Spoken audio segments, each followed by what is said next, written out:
We have breaking news on the kidnapping of journalist Savannah Guthrie's mother. The Today Show host released a new video on Instagram just moments ago, as today marks 2 weeks since her mother, Nancy, was abducted. Here's what she said. I wanted to come on, and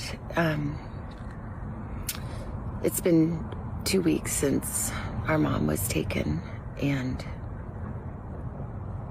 I just wanted to come on and say that we still have hope, and we still believe. And I wanted to say to whoever has her or knows where she is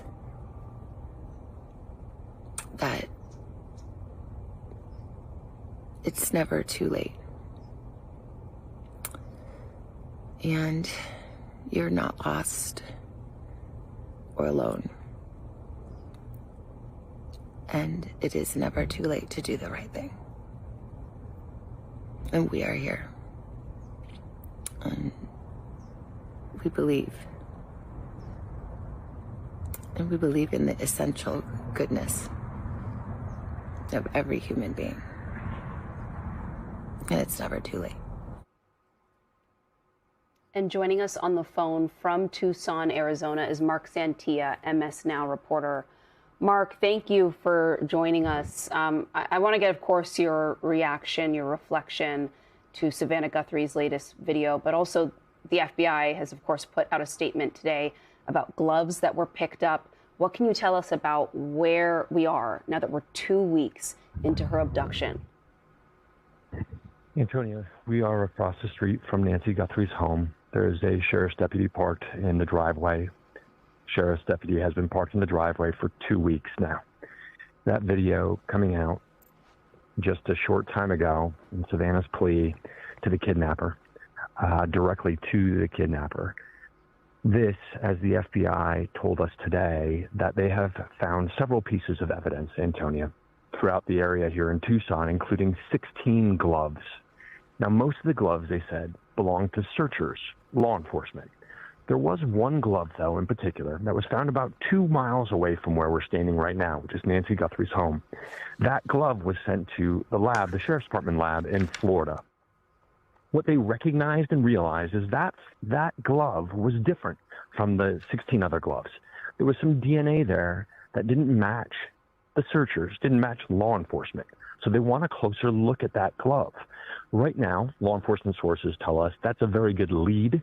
It's a very strong lead. Depending on what comes back, though, from the DNA analysis, that could be substantial.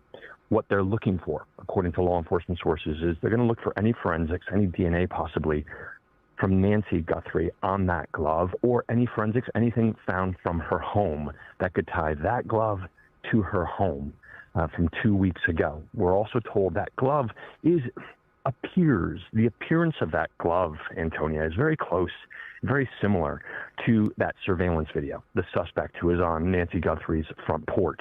That suspect had 2 pairs of gloves. The FBI says it was a man around 5 feet 9 inches tall, medium build. He was wearing 2 pairs of gloves. One of the gloves that was found by searchers, by law enforcement, resembles that glove. They want a close look. And again, they said the DNA, it raised a flag. It didn't match to some of the searchers. They want a closer look. They're going to look at that DNA, see if there's any matches, if that it could possibly be the suspect. They also want to see if Nancy Guthrie's DNA is on there. So we're starting to see some movement here. 2 weeks after her kidnapping, we're beginning to see, we've seen some search warrants that were executed at different homes. People were detained. People have been talked to. There are no arrests at this time. 2 weeks after her disappearance, her kidnapping, no arrests and no signs of Nancy Guthrie. A new video from Savannah, another plea, this time not only to the public, but to the kidnapper himself, saying there's still time to do the right thing. Antonia?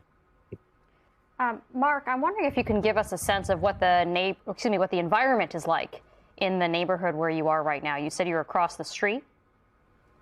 Yeah, we're across the street, Antonia. It's a subdivision, but again, some of the difficulty is just the geography of Tucson.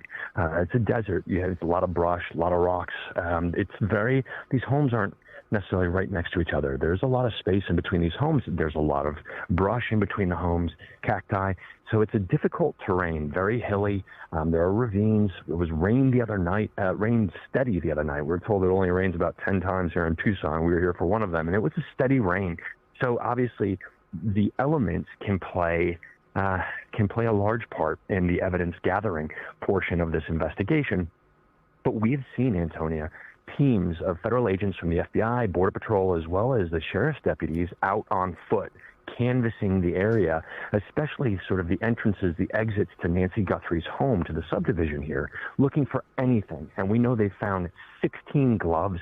They found, we're told from law enforcement sources, other articles of clothing, many of those being looked at. They're being looked at and analyzed at the Pima County Sheriff's Department's lab. That lab is located in Florida, and the sheriff says he wanted everything sort of staying consistent. They have all the markers there, meaning they have all of the markers. They have the base, the family members who have been to Nancy Guthrie's house. They have any workers who have been here. They have several DNA samples, and they're able to match those up. So everything's going down to Florida, as well as this glove that was tested that sort of, it did pique their interest. We should know, Antonia, it usually takes around 24 hours for results to come back at the Quantico lab, where the FBI has their lab.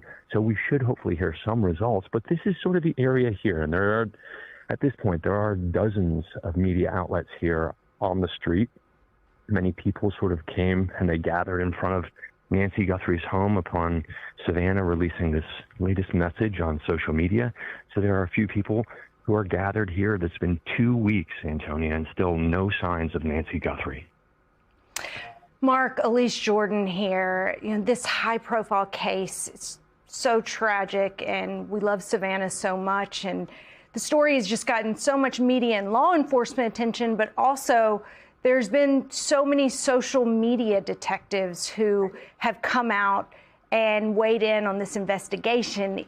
Is this helping or hurting, or is it impacting the investigation that there has been, so much social media investigation too? Elise, that's a really, really important point. And it's something that we've been talking to investigators about because there's so much attention. Now, there was a public plea, right? I was speaking to a detective today who's handled other high-profile cases.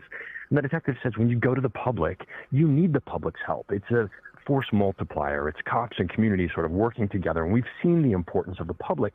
But they also caution and said sometimes some of the tips that come in or some of the things that are said, but we've seen that, especially in this case, we've seen influencers and we've seen other people putting out information, misinformation and disinformation. And there's been some frustration with investigators because it's not just a matter of disinformation, but it's taking people away from looking for Nancy. The investigation into Nancy Guthrie, they have to stop, they have to vet something, or they have to address misinformation that's gone out to the public. So there has been some frustration with some of the misinformation, disinformation that has gone out from some people. Because, again, investigators have to stop down what they're doing. They have to work either with their public information officer or they're fielding questions as opposed to focusing and working on the case. So it's a very good point you raise. Having so many influencers and sort of some outlets running with some information before it's vetted has taken away focus. We know that there are dozens of